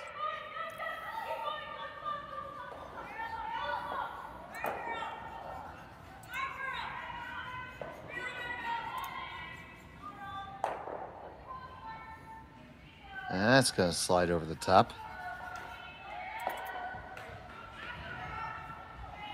And you see Laws scratching her head there. Yeah, chance to set up your 2 now.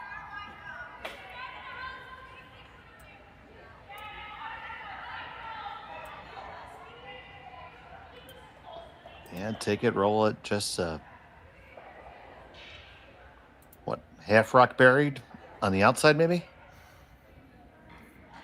Yeah, even if you did bury it, like you really want to make her play that stone in the 4-foot.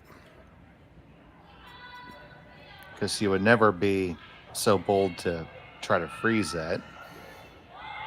No, hard to freeze it. How do you get to it from either turn? It's in the middle of a port. She'd hit it and roll. Yeah, I think you might be able to freeze on the intern side, but you might. But it's a big might.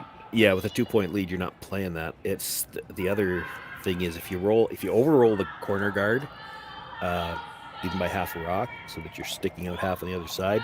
Kaitlyn probably tries to roll that way too, and she might make things more difficult for you. She can't really bury it around the center guard in a way that you can't get to it.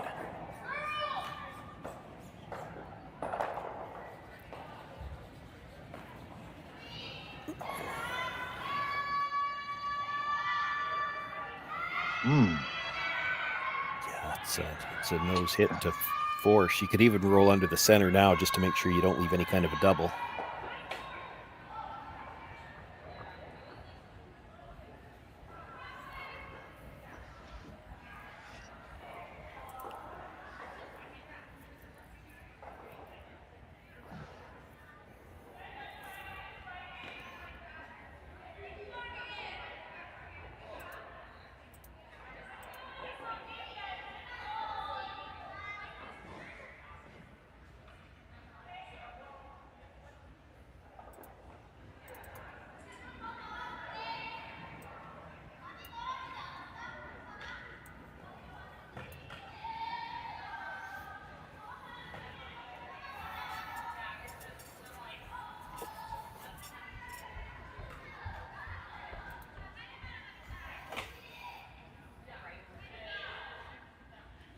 Nose hit ear's probably good enough, but if you could roll buried, you'd have to draw for 1 for sure.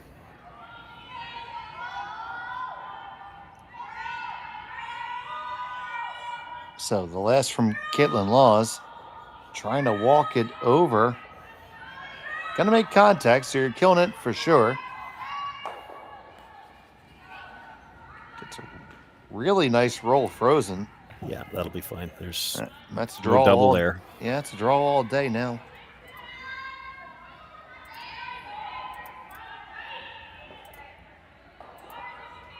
nicely controlled little touch shot there, Sean. Yeah.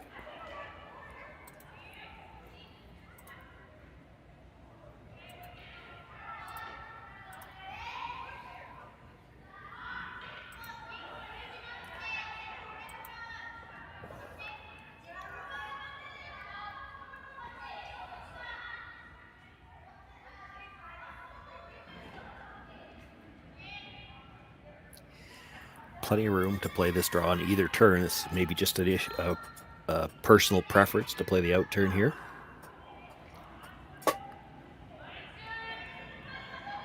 Final stone of the fifth end. Greg Weathers facing two. Just needs every bit of the 12-foot.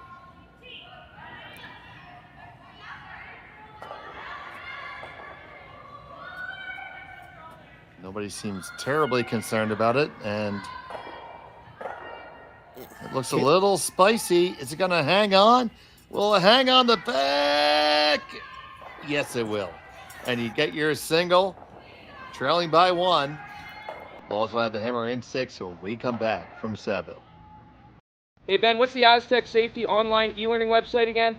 Yeah, that would be aztecsafety.com. Fire extinguisher and firefighting, we'll send that one to Paul. Ah, now here's a course I should probably take. Conflict resolution. Power line safety. Yeah, I thought it might help me with my line calls. Did you know this Aztec website has over 100 safety courses? Jeez.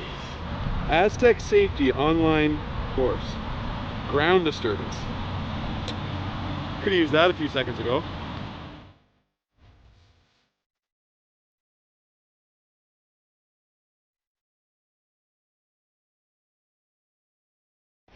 The 2025-2026 Grand Slam of Curling schedule is out, with big events happening all over Canada, like the Masters heading to London in September, the Tour Challenge from Nisku this October, the Canadian Open from Saskatoon in December, and the Players' Championship from Steinbeck coming in January. Early bird weekend and full event passes on sale now at gsoctickets.com. Let's rock!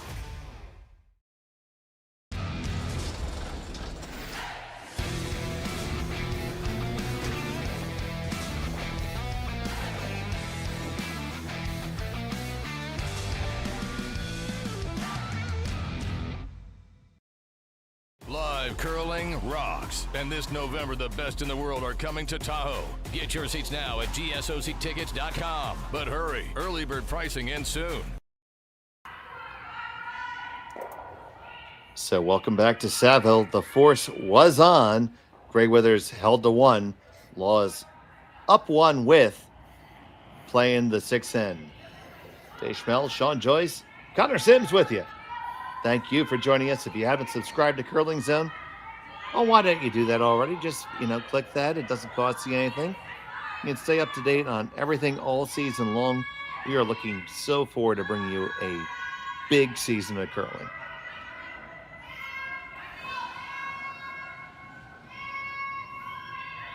So with that force, you'd have to say that Laws likes where they're at right now.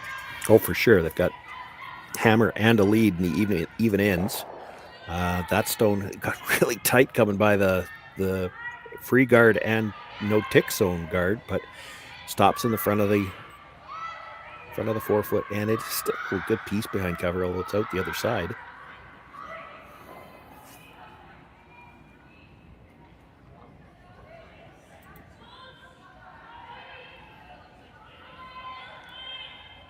So Zoe Cinnamon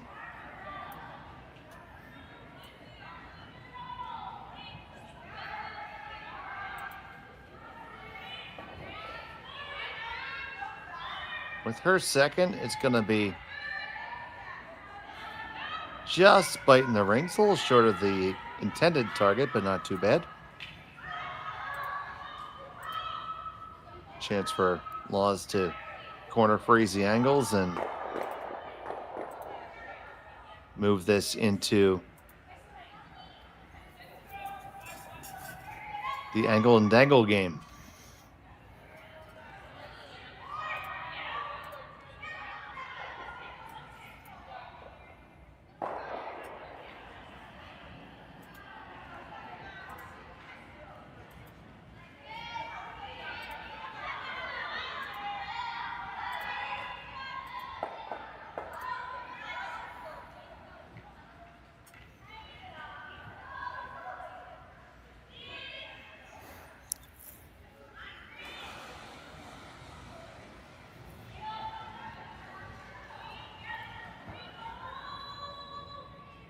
It's just across the corner. Is that enough angle, Sean? I think it is just enough that it's hard for Grey Withers to use the redstone in the 12-foot, and Laws, if they get a chance, would be able to pass it through. Now there's some separation there, so it's not likely something they play right away, but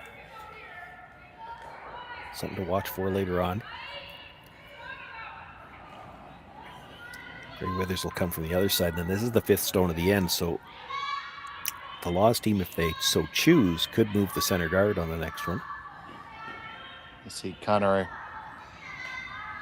asked everybody where they're watching from. We'd be happy to know. See where you guys are joining us from. You do have to be subscribed to take part of the chat.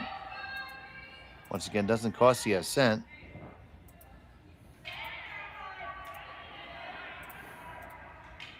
But you guys don't have pennies anymore, so it doesn't cost you a nickel.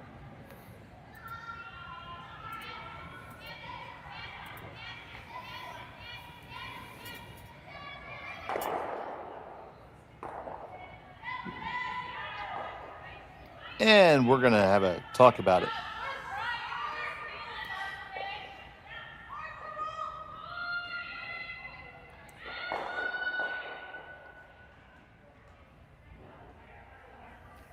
So, Professor, what's the best outcome here? Well, the simplest shot is to just straight peel the guard, and I think that's what they're going to settle on. If she could have seen enough of the yellow to play yellow onto red, and that might have been what they were coming down to take a look at, it would have passed the one at the top of the 4-foot, I think. They're not too worried about the stone at the back of the 4-foot just yet. Yeah, for a second I thought it might drag, but now that I look at the overhead, there's plenty of air. Yeah.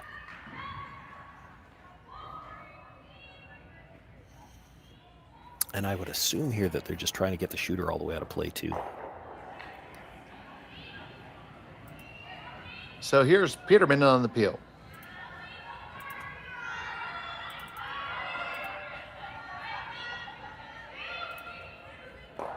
There we go. We got Carpentario, Malmo, Sweden.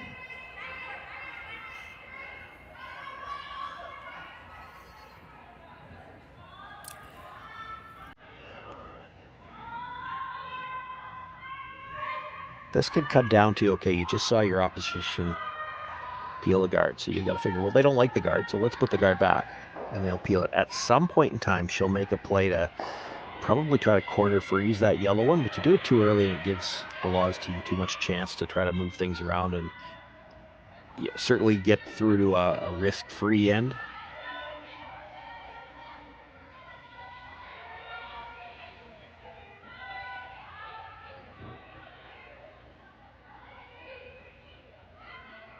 This one has to go, though. They're just playing a guard. It's fine. Yeah. They won't play the freeze right away. Now, they didn't get that one quite to the same line. If you wanted to play the yellow onto the red past everything, it's probably there now. Could make a play on the back one. You see Laws and Negavan talking about that. But no, they're just going to go play the top one again. I don't know whether they were seriously thinking about playing anything else or if that's just one of those spots where you want to make the other team think, you better not throw one more guard or we're going to play something else. You'd love to have your opposition blink first if you could. So you say it's just a little bit of strategery. Well, it can be. When you get to this point in the game, this point in an end, and especially an end that's shaping up like this, it becomes a game of cat and mouse. And I've talked about this before. I really enjoy watching this because it's a case of, well, we're going to keep throwing up one more guard because we know you don't like the guard and you're in a bit of trouble as long as we've got the guard. The 4-foot is really small. But at some point in time, you throw one too many guards and they come around. So for the Kaitlyn Laws team, they're thinking, well, we either want them to throw one too many guards or one not enough. We don't want them to switch at the exact time that we don't want them to switch. So it's even when nobody's doing or saying anything to try to get into that psychology, it's still there. I mean, there's still always that question of when are they going to switch gears. I've gone so far as to ask the opposition, but damn it, sometimes they'll lie to you when you ask. If I throw one more guard, are you going around? I've had them actually lie to me. Can you believe it? I don't believe it.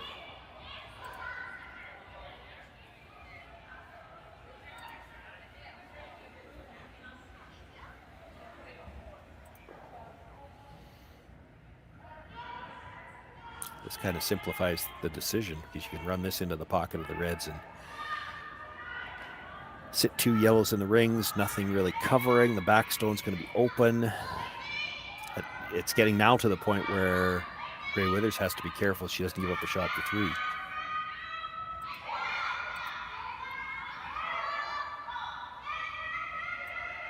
So Law's holding the broom and negative ended in the hack.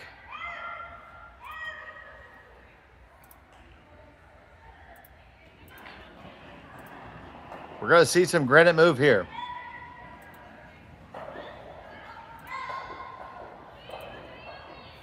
Off it. Needs to come up a skosh. Going to move those 2 Reds out. That's really good. Shots down the back belonging to Gray Weathers. Take another look at it, Shawnee. Yeah, best you could do here. She was just trying to run it straight into the pocket. I think the bonus here is she stayed dead lined up to the yellow, and yet the red one at the back of the forefoot's still exposed. You could maybe, if you're Gray Withers, take a run at the double, but it's dangerous. And, playing any kind of draw, you're still playing with fire. There's a 3 sitting out there to be scored.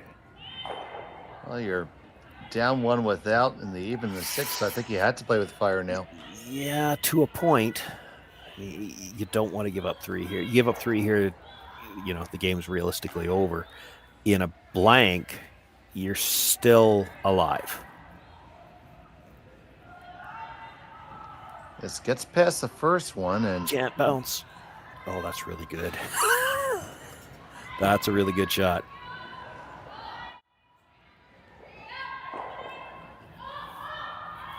So what makes that absolutely perfect? She can't double the Reds, and she's to play what she's playing now, she's got to lose a yellow. You're probably still shot rock after this shot's made.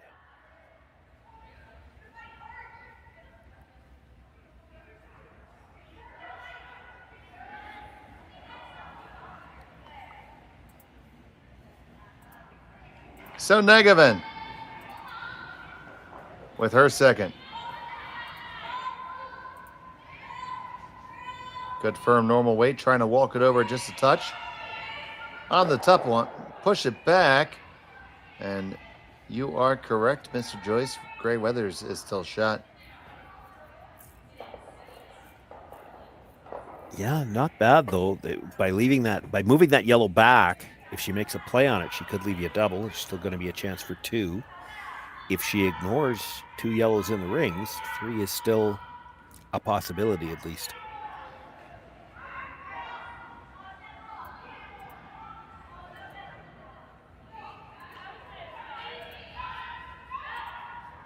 So you see them pointing to the top of the 8-foot. Do you ever try to kill the yellow and roll flat enough to almost be on top of yours? I don't think you can roll that flat. That'd be huge if you can make it, because you can get the force that way, but you might not be able to make it. Yeah, and you could leave the double easier by rolling partway there. Oh, it would have to be perfect. So this is the higher percentage shot, drawing top 4, I believe.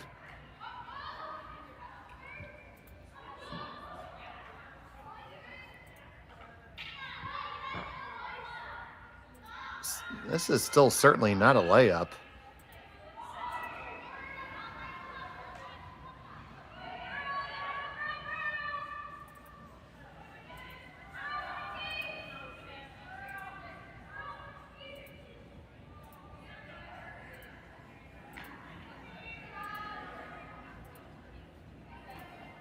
First to 2 for Serena.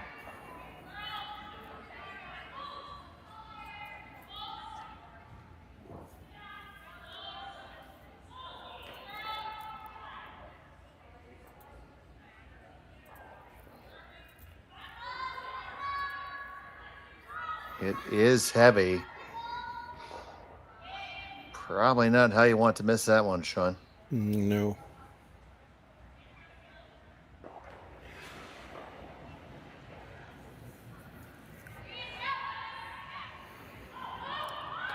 Double and roll towards the wing, and there's not even going to be an easy double back.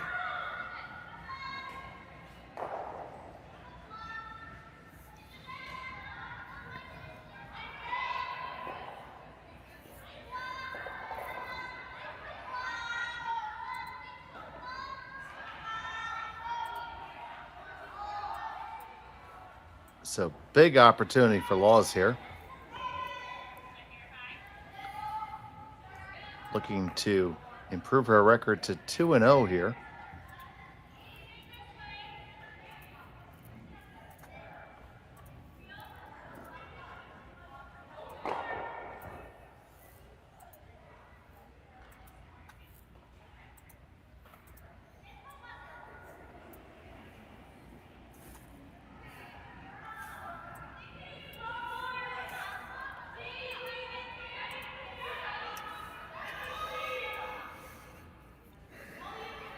Taking virtually zero ice.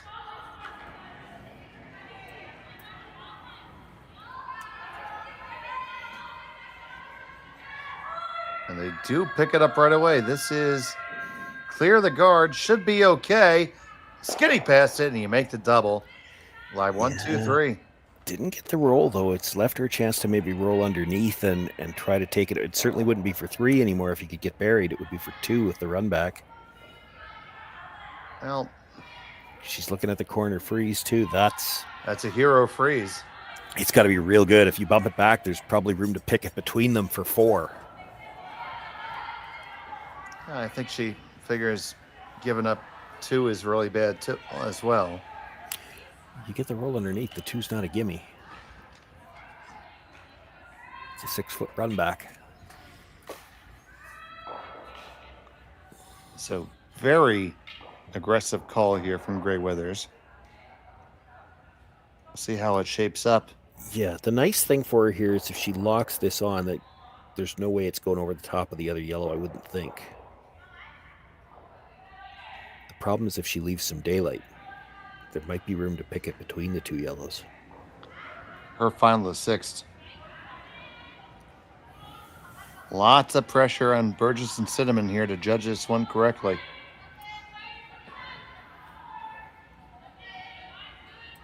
Lots of talking. Now taking the curl. Want to lock it just to the correct spot. Walk it down. No separation desired. Yeah, it's there for 4. Curled too far and didn't get right onto the corner. That's literally a 2-inch difference.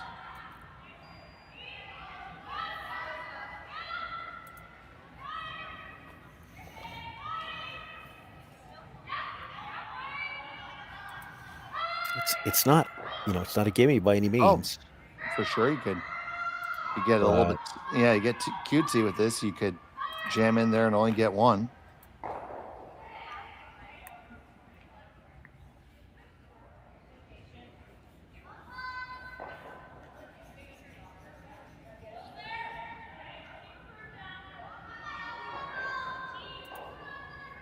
So, Kaitlyn Laws with a big shot for up to 4 and possibly the game. Not going to throw a ton of weight here. Even if you just push it far enough to get out of the 8-foot, it's for 3. Final stone, the 6-10.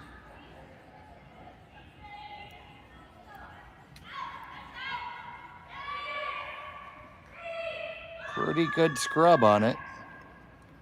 Yeah, it's getting tight to that rock up front. It's going to be really tight to the Rockets. Pass it, no problem, I think. Yes, it is. Passed and all the way through, and there it is. 1, 2, 3, and 4. And that will be handshakes. So it's a 7-2 victory You can hang that as the final score for Kaitlyn Laws. And Sean, just a game of inches, as much as, as we often say. Yeah, well, a lot of risk taken in this last end, and Gray Withers, to her credit, she lost the game earlier today and was in a must-win game, so she's playing aggressively here. Just pick one or the other. Like, she overcurled a little bit and came short. You could get away with being short as long as you got the line for the first one, because there wouldn't have been room to pick it out like that. There still might have been a room for 2 around the other side, but there wouldn't have been room for the 4. She kind of got the worst of both worlds. It overcurled a little bit and got deep enough that there was room to pick it clean between those two. And Kaitlyn Laws made a great shot. She moves to 2-0. So congratulations to them. And we will be back with more action at 7 p.m. Mountain Time, 9 o'clock in the East. So from the Saville Community Sports Center, for Sean Joyce and Connor Sims in the production, I'm Dave Schmel. Thank you so much for watching Curling Stadium. Good day.